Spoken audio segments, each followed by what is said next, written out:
बहुत दुर्भाग्यपूर्ण बात है, ये नहीं होना चाहिए कहीं भी। और लेकिन ये अभी काफी दिन से हो रहा है, पहले मंदिरों पर हमला हुआ, फिर अब ये हुआ है। तो इस हमारी सरकार को भी और इंटरनेशनल दूसरे लोगों को भी इस बात के लिए बहुत ठोस कदम उठाने चाहिए कि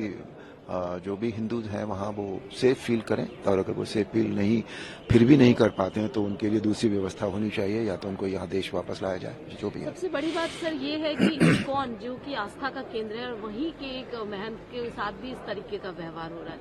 तो अन्य जो नॉर्मल जो हिंदू है वो कैसे सेफ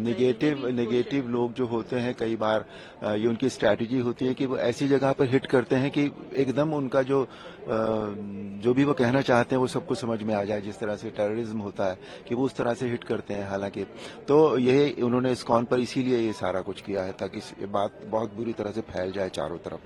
तो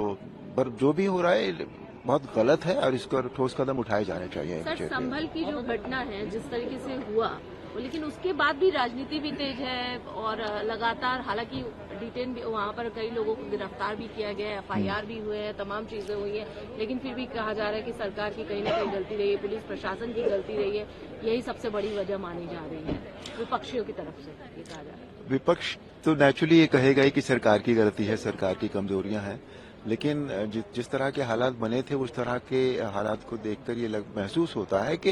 ये सारा कुछ जो था वो एक प्री प्लान्ड वे में किया गया था। बिल्कुल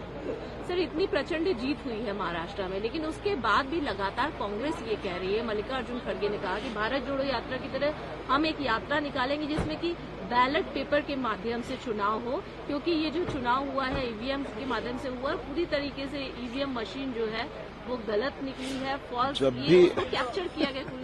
जब भी विपक्ष के लोग अपनी सीट से हार जाते हैं या कहीं भी हार जाते हैं तो हमेशा उसका जो